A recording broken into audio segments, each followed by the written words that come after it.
Et salut tout le monde, nous sommes mardi 19 et là je vous ai en mode caméra à la main pour débuter ce vlog parce que je voulais vous montrer ce DP que j'ai enfin terminé. Voilà, ça faisait un grand moment que je l'avais commencé.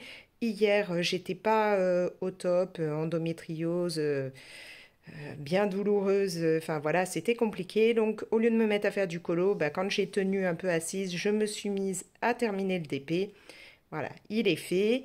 J'aime bien les couleurs. Par contre, je trouve que ben, on se perd un petit peu hein, au niveau des motifs. On voit pas forcément très très bien ce que c'est.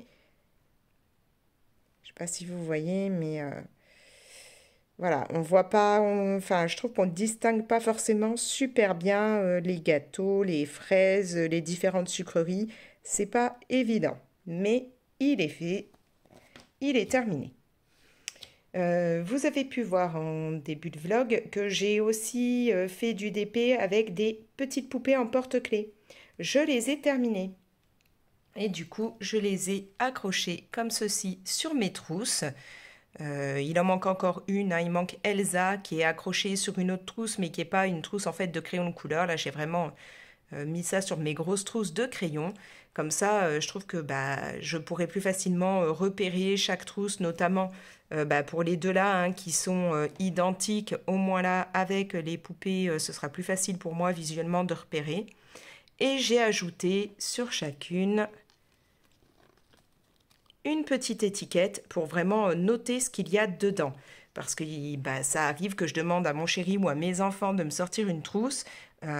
Bon, bah, c'est plus facile pour eux de retrouver avec les étiquettes que si moi j'essaye d'expliquer. Et puis bah, si un jour je me souviens plus totalement de quelle petite poupée correspond à quoi, au moins j'ai les étiquettes. Donc voilà, partout j'ai mis ça. Et puis bon, on a ces adorables poupées.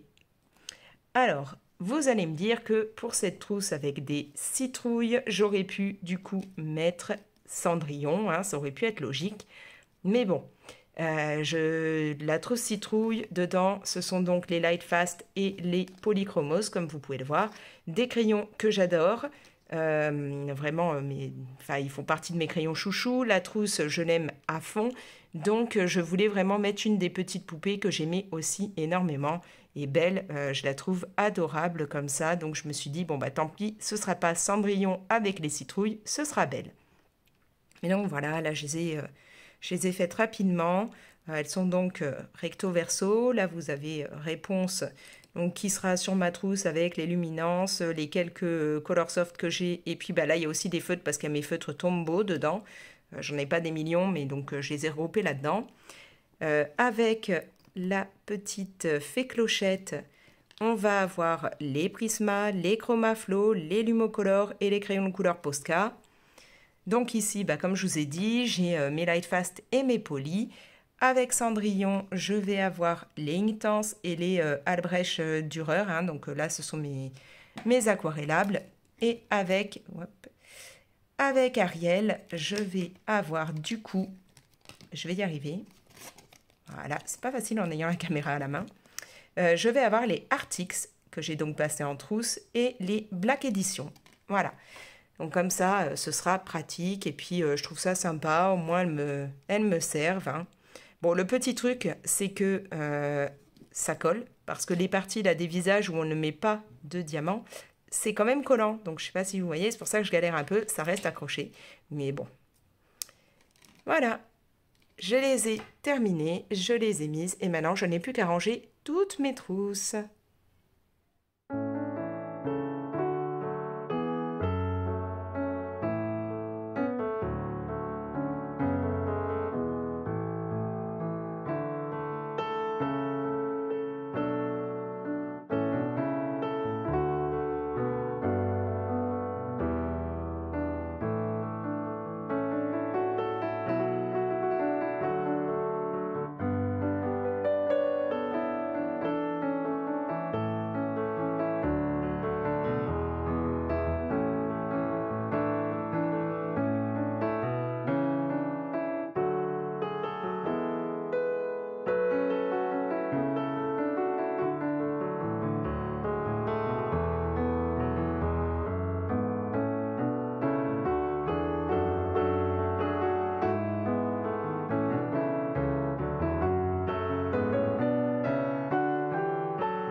coucou, nous sommes le mardi 26 et là je vous reprends pour vous parler un petit peu de lecture. Voilà, j'ai pas mal bouquiné ces derniers temps, un petit peu moins de colo, plus de lecture et du coup j'ai envie de partager ça avec vous. Alors pour commencer, j'ai lu le tome 2 de la BD Amelia Woods. Alors le premier tome, je vous en avais déjà parlé. Là c'est donc la suite, hein. Chaque BD se suit, c'est pas des histoires individuelles. Donc dans ce tome 2, on va retrouver Amelia qui est obligée de retourner chez son père suite à ce qui a pu se passer dans le premier tome. Elle se pose énormément de questions, en particulier sur la mort de sa mère, sur son passé, ses origines et bon, voilà, elle va essayer de trouver des réponses, mais c'est pas toujours évident. Et elle va être totalement plongée au travers de ce tome dans un monde qu'elle ne connaissait pas vraiment, donc le monde de la magie. Voilà, elle va devoir essayer un peu de gérer ses pouvoirs, mais c'est pareil, là non plus, ce n'est pas très évident pour elle. Et donc, ce qu'il faut savoir, c'est que ce n'est pas le dernier tome. Encore une fois, comme pour le tome 1, on se retrouve avec une fin qui nous invite à lire le tome 3. Et on a encore, voilà, tout un monde magnifique, plein de magie. On ressent vraiment le côté magique bien présent. On a toujours Robespierre, son petit acolyte, qui va la suivre. Voilà. Donc, si vous avez aimé le premier tome, le tome 2 d'Amelia Woods est vraiment une petite pépite. Et moi, j'ai hâte de pouvoir découvrir le tome 3. Après, je viens de terminer... alors, je suis désolée, là, ça vous fait un reflet, parce que j'ai la lampe, il fait vraiment pas beau. Je viens de terminer Sort de ce corps William de David Saffier. Encore une fois, David Saffier, je vous en ai énormément parlé. C'est un auteur que j'aime beaucoup et qui a pour habitude de parler un peu de karma, de réincarnation, voilà, au travers de ses livres, en y mettant énormément d'humour. Donc, dans Sort de ce corps William, on va suivre Rosa, qui est une jeune femme qui a le cœur brisé, tout simplement parce que son ex va se marier. Et donc, elle aimerait pouvoir reconquérir son ex, mais c'est loin d'être gagné. Elle va croiser la route du magicien Prospero, qui va lui proposer un voyage dans le temps pour tenter de découvrir sa vie antérieure, voilà, que Rosa puisse savoir qui elle était dans une vie antérieure. Et du coup, Rosa va accepter cette proposition pour découvrir qui elle a pu être et en même temps tenter d'en apprendre plus sur ce qu'est le grand amour, le véritable grand amour. Grosse surprise pour Rosa, en acceptant ce voyage dans le temps, elle va se retrouver dans le corps de William Shakespeare, sachant que, petite particularité qu'il y aura, c'est qu'elle sera dans le corps de Shakespeare tout en ayant encore l'âme de Shakespeare présente dans ce corps. C'est-à-dire qu'elle entendra les pensées de Shakespeare, elle sera dans le corps, elle dirigera le corps, voilà, mais tout en ayant les pensées de Shakespeare. Donc elle communiquera directement avec Shakespeare et ça va pas être simple de cohabiter à deux dans un seul corps, surtout à l'époque de Shakespeare, sachant que on va avoir un petit peu un côté de va-et-vient entre le présent, entre le passé, le présent, voilà. Rosa va donc se retrouver à l'époque de Shakespeare, mais on va avoir quand même des moments qui se passeront dans le présent et Shakespeare va se retrouver, lui, dans le présent. On aura des personnages vraiment très très hauts en couleur, des textes pleins d'humour, voilà, on va avoir vraiment énormément d'humour qui sera présent tout en ayant ce côté recherche du grand amour, découverte de ce qu'est l'amour, parce que ça peut ne pas être que l'amour physique, ça peut être aussi l'amour, comme va le découvrir Rosa, l'amour de l'écriture, ça peut être... Enfin voilà, l'amour est présent sous plein de formats différents, donc on va avoir tout ça dans ce livre, et vraiment une quête en même temps de son moi profond, de savoir qui on est au fond de soi, qui on a envie d'être, voilà.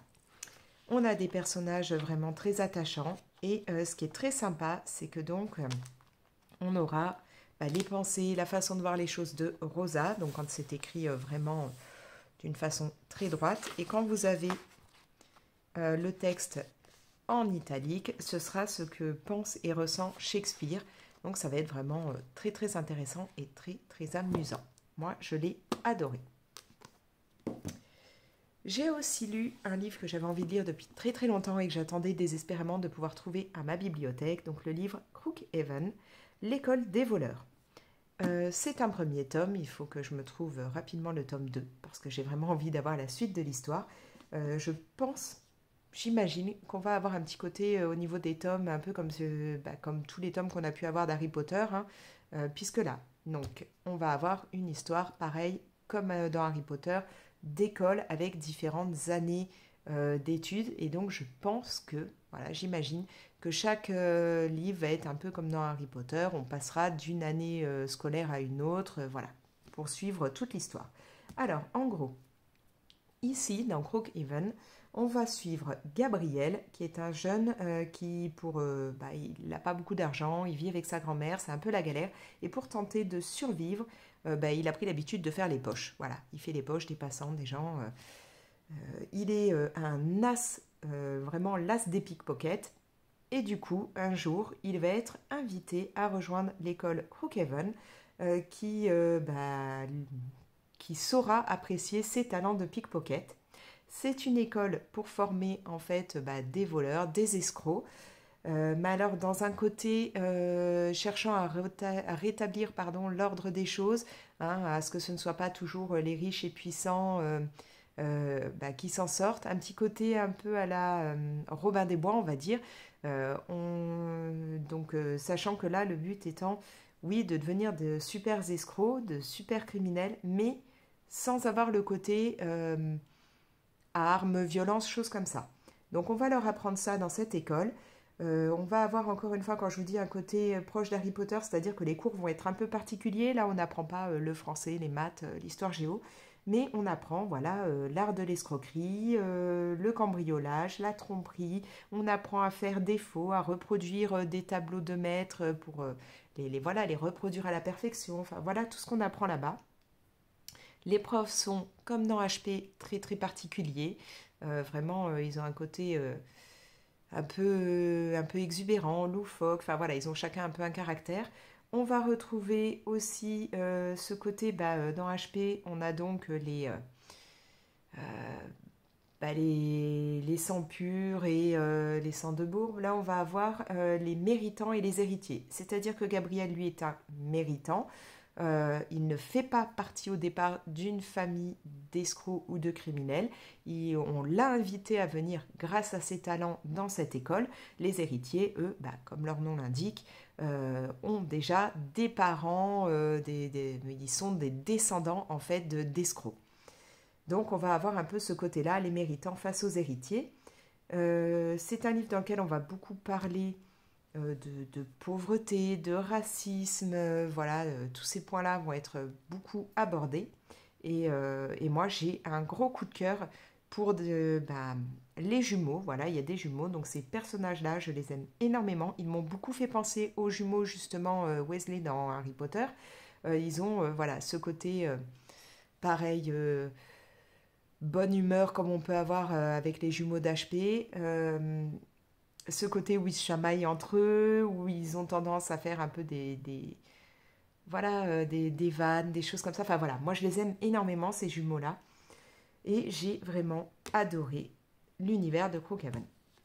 Voilà, on va avoir, comme dans Harry Potter, hein, des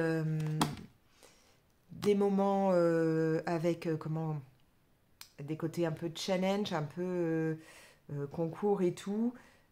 Là, ils ont le grand cambriolage, hein, donc c'est pas genre la coupe de feu, là c'est le grand cambriolage, c'est-à-dire qu'ils vont devoir réussir au courant de l'année à faire un énorme cambriolage bien précis, tout est orchestré dans l'école et tout, mais ça je vous laisse découvrir dans le livre. En tout cas, moi j'ai vraiment kiffé et j'ai vraiment hâte de pouvoir découvrir la suite, de lire le tome 2 et je pense qu'il y aura pas mal d'autres tomes, du moins je l'espère. Voilà. Ensuite, donc là, ce sont les livres réels que j'ai pu me faire ces derniers temps. Mais j'ai aussi écouté des livres audio et je me suis fait les 4 tomes de La Passe Miroir. Et franchement, mais pépite de chez pépite. Voilà. Mon fils, alors je vais me mettre là comme ça, il n'y aura pas les reflets de la lampe. Enfin, un petit peu moins. Mon fils aîné, lui, a déjà lu les tomes 1 et 2, mais en réel, hein, il les a vraiment lus. Il m'avait dit que c'était génial. Bon, moi, en lisant un peu des résumés et tout, je m'étais dit, ouais, c'est encore un truc avec énormément de personnages, je vais jamais m'y retrouver, je vais être perdue, hein, je vous l'ai déjà dit, je retiens jamais les noms ni rien. Donc, je vais me les faire en audio. Ce qui fait que, m'étant fait les 4 dans la foulée, j'ai beaucoup de retard sur les vidéos de YouTube, donc je suis vraiment désolée, mais voilà. J'ai enchaîné les 4 tomes de La Passe Miroir. Donc là, on plonge dans l'univers d'Ophélie, une jeune liseuse et une passe-miroir. Alors, qu'est-ce que c'est? Une liseuse, c'est-à-dire qu'elle arrive à lire le passé des objets quand elle les touche. Donc, pour éviter de lire le passé de tous les objets qu'elle va toucher, elle passe sa vie à avoir des gants de liseuse qui empêchent en fait que ce contact magique soit établi. Donc voilà, elle lit le passé des objets et en même temps, elle est donc une passe-miroir, c'est-à-dire qu'elle traverse les miroirs et ça l'emmène un peu comme un porte au loin, encore une fois dans HP, hein, ça l'emmène d'un point A à un point B. Voilà, en traversant les miroirs, elle peut se déplacer comme ça dans différents endroits. Ophélie, elle est en plus de tout ça assez maladroite. Elle a une toute petite voix qui ne porte pas. Enfin voilà, elle s'occupe de son musée. Elle vit avec sa famille. Elle est voilà, elle n'est pas hyper exubérante ni rien. Et du jour au lendemain, elle va être fiancée à Thorn, qui lui est un gars assez froid qui ne lui parle pas vraiment. Hein. Elle va se retrouver à devoir partir avec Thorn, à quitter sa famille, partir dans le pôle à la citadelle pour vivre avec Thorn et donc elle est fiancée et se marier. Mais elle se rend compte très vite que Thorn est quelqu'un d'assez glacial, avec qui elle ne va pas s'entendre, qui va l'obliger à apprendre les coutumes de son univers à lui, qui lui fait partie du clan des dragons. Alors lui, clan des dragons, sa particularité magique, c'est que donc il a ce qu'on appelle des griffes. Donc mentalement, il va provoquer, il peut provoquer des sortes de griffures, de claques, enfin des violences un peu, juste par la pensée. Son clan, voilà, c'est ça la particularité de son clan. Donc Ophélie se retrouve vraiment plongée là-dedans. Elle se rend compte vite que Thorn, même s'il fait partie des clans des dragons, n'est pas bien vu par son clan, car c'est un bâtard. Donc il n'est pas un pur sang clan des dragons. Donc il est un peu renié par sa famille, à part par sa tante, qui elle l'aime énormément et va donc accueillir Ophélie Thorn sous son toit, mais en étant pareil au départ, pas forcément très très agréable au niveau d'Ophélie. Donc voilà, Ophélie se retrouve totalement plongée dans un nouveau monde, avec un côté magique qu'elle ne connaissait pas, avec vraiment cet univers assez froid autour d'elle. Il va y avoir d'énormes intrigues qui vont elle sera le centre de pas mal d'intrigues. Elle sera vraiment plongée dans un univers totalement différent de ce qu'elle connaissait. Et au fur et à mesure des différents tomes, on va découvrir d'autres univers magiques, d'autres particularités, d'autres pouvoirs. Il y a beaucoup de choses comme ça qui vont se mettre en place. On va en apprendre plus à la fois sur Ophélie, sur son passé. On va en apprendre plus sur Thorn, sur différents protagonistes.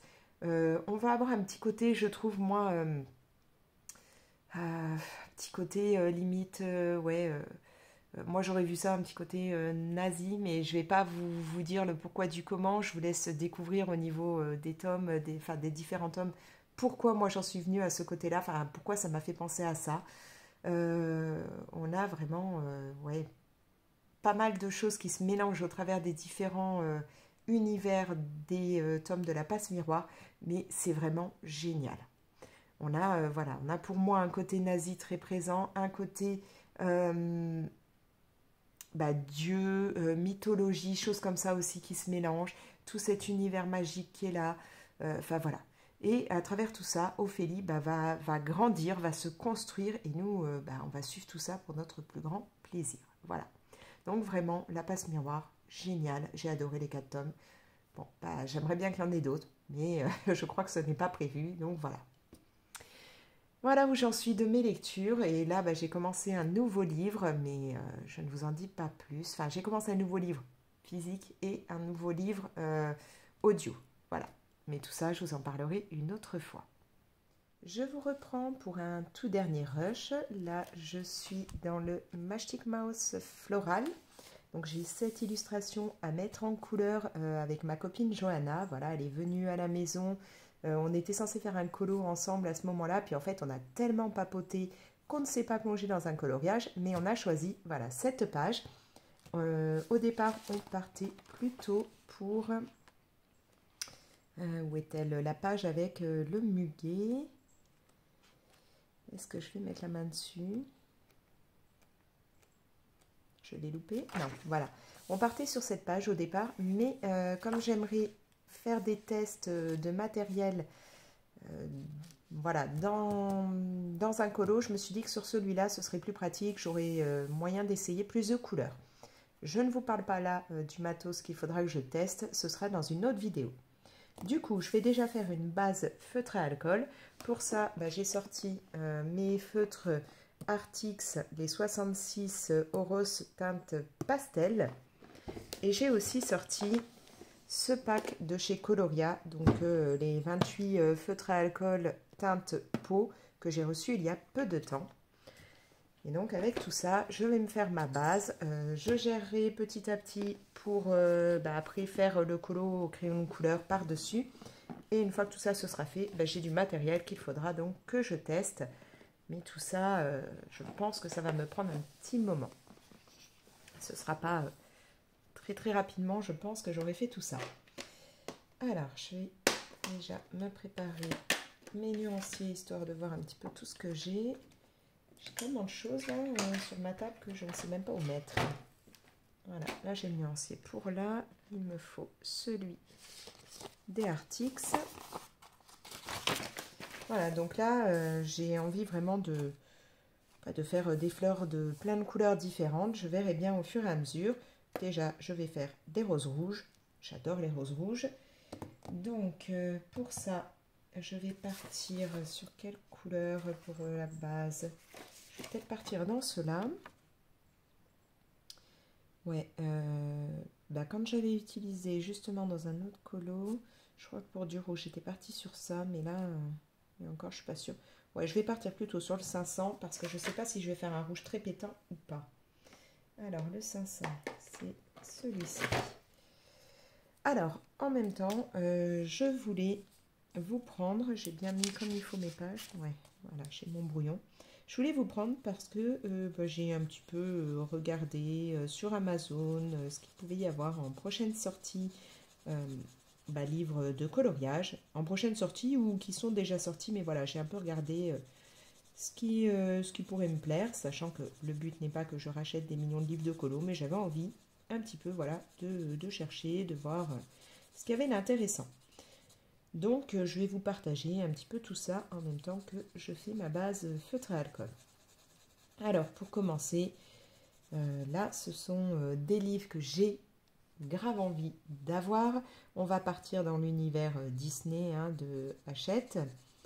Il y a bien entendu d'ici peu, le 29 mai justement, qui va sortir le grand bloc, grand classique mystère. Rien que la couverture avec La Belle et la Bête, là ça fait grave envie. Et c'est vrai que maintenant j'aime bien me faire des mystères. Et le grand bloc peut être intéressant dans le sens où je pourrais même partir sur des feutres à alcool, enfin sur plein de choses différentes sans risquer de pourrir un colo en dessous. Donc il me tente plutôt pas mal. Il est à 10,95 € et donc comme je vous ai dit, il doit sortir le 29 mai. Vraiment, il a l'air vraiment sympa. ensuite, que j'ai vraiment envie de me prendre et que je pense me prendre, justement, là, c'est pas juste l'envie, c'est vraiment, je crois que je vais craquer dessus, et qui fait de l'œil, je crois, à énormément de monde, c'est le tome 11 hein, des Colos Mystères. Celui où vous avez Bambi en couverture et où dedans on va avoir des doubles pages et ça c'est vraiment un truc qui me tente énormément. Donc ouais, je pense que là, si je me fais quelques ventes d'ici peu, je mets de côté pour pouvoir me prendre ce nouveau livre de Colos Mystères. Il doit sortir le 17 avril et il sera à 14,95 €. Voilà, donc celui-là, c'est même pas je pense et je vais me le prendre parce qu'il me fait vraiment grave envie. Après, il va y avoir aussi le 3 avril un livre toujours Disney de chez Hachette. Ce sera un grand carré. Celui-là, sur la couverture, vous avez Pocahontas et ce sera Princesse à travers les saisons. Donc il a l'air pas mal aussi, mais bon, celui-là, je vais d'abord le feuilleter pour me décider. En gros, on va dire que déjà, rien que de voir Pocahontas sur la couverture, comme vous le savez, c'est un perso Disney que je kiffe à fond. Donc forcément, ça me tente. Et il sera à 9,95 €. Voilà. Alors, dans les autres livres que j'ai pu voir un petit peu sur Amazon, je réfléchis, ouais, je l'ai fait tout de la même couleur, mais rose. Oui. Allez, c'est parti. Donc, il y a le livre Coloriage féerique, qui doit être un livre, je pense, en papier qualité Amazon. Donc là, vous allez avoir, de ce que j'ai pu voir dans les quelques images que je vous mets, on va avoir des petites scènes de vie, enfin des pièces plutôt, qui vont être vraiment grandioses, magnifiques. On aura du bois, plein de livres, enfin il y a énormément de détails à mettre en couleur. Il est à 8,49 € et celui-là il est déjà sorti. Il est sorti le 21 novembre 2023. Hein. Donc c'est un livre ouais, qui moi me ferait de l'œil, mais je me dis qu'il y a tellement de détails, je ne sais pas si j'arriverai à mettre tous ces détails en couleur, mais vraiment, les images en tout cas sont sublimes. Hein, de ce que j'ai pu voir, ça donne grave envie si on aime ce genre de scènes, de pièces. Vraiment, ça a l'air magnifique.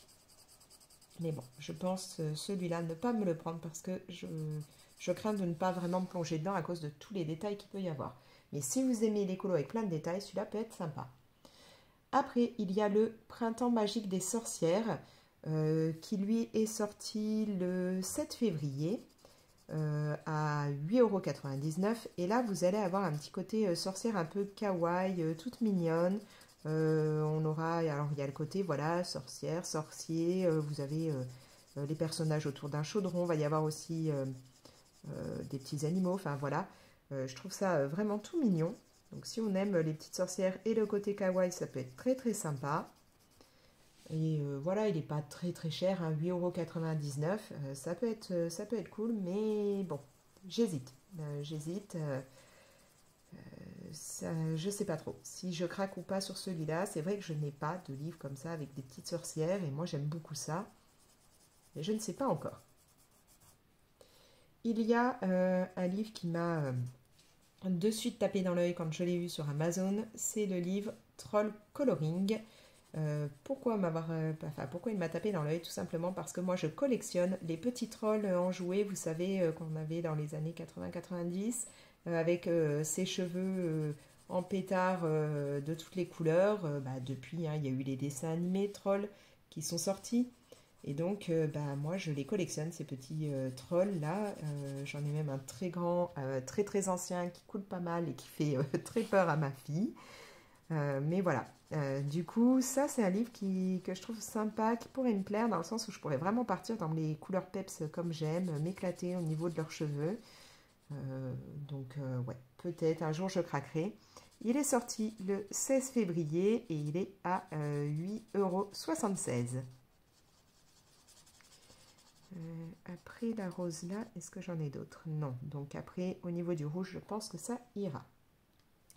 Il y a le livre Vitraux en folie qui est sorti le 5 mars, qui regroupe 40 colos, donc version vitraux, avec pas mal de persos Disney, enfin, voilà, de personnages un peu cultes, dessins animés et tout. Donc c'est pas un vitraux comme on a déjà hein, le tome 1 et le tome 2 de chez Hachette, mais il a l'air plutôt pas mal non plus. Et il est à 9,90 €. Alors je réfléchis. Est-ce que là je partirais... je me demande si je vais pas faire du rouge, peut-être du jaune à ce niveau-là. Pourquoi pas la rose ou violet? Là je sais pas trop si c'est censé être des toutes petites fleurs ou plutôt un côté vert pour une petite plante en plus, je sais pas. J'hésite. Ouais, je vais partir sûrement là sur des tons un peu jaune-orange. Donc il me faut un côté jaune très clair. Alors je vais partir toujours dans ce de chez Coloria. Je pense sur le 200 ou le 201. Peut-être le 201. Ouais, je vais partir là-dessus. Donc voilà, je vous ai parlé du Vitraux en folie. Après, il y a le mini-bloc bébé animaux. Oui, d'ailleurs, je ne vous en ai pas parlé, mais qui lui est donc dans les livres Disney Hachette. J'aurais pu vous en parler en même temps que les autres, mais j'ai zappé. Là, vous allez avoir 60 colos. Il est prévu pour le 15 mai pour 7,95 €. Celui-là, j'aimerais bien le feuilleter pour voir vraiment si je me laisserai tenter ou pas. C'est vrai que je me rends compte que j'aime bien le format bloc, donc bon, à voir. Après, j'ai déjà tellement de livres Disney que je ne sais pas. Il y a aussi de prévu pour le 12 juin des marque-pages. Et donc, ce sera les marque-pages Passion Manga. Vous aurez 50 marque-pages pour 5,95 €. Alors, celui-là, je pense que quand il sortira, il faudra que je le fasse voir à ma fille, puisqu'elle aime énormément l'univers manga. Ça peut peut-être l'intéresser. Et peut-être que, quitte à ce qu'on le prenne à deux pour qu'elle fasse quelques marque-pages, et moi aussi, on verra bien. Ensuite, il y a de prévu, alors là je ne peux pas vous mettre de visuel, il n'y en a pas encore, un livre qui sera donc de l'illustratrice Wild Amanda. Moi j'avais déjà un de ses livres, je vous en avais déjà parlé. Elle fait aussi elle fait beaucoup de livres en fait en rapport avec la magie, hein. Et elle fait des tarots, des cartes de divination, tout ça. Et donc là, le prochain va s'appeler Le pouvoir des sorcières.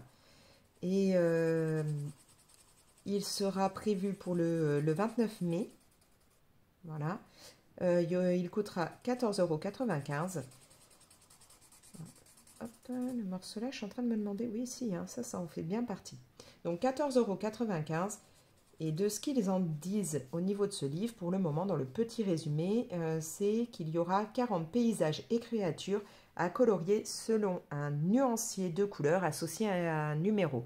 Donc je pense que ça va avoir un petit côté comme les colos mystères, hein. Vous aurez, j'imagine, un numéro pour une couleur et vous mettra en couleur,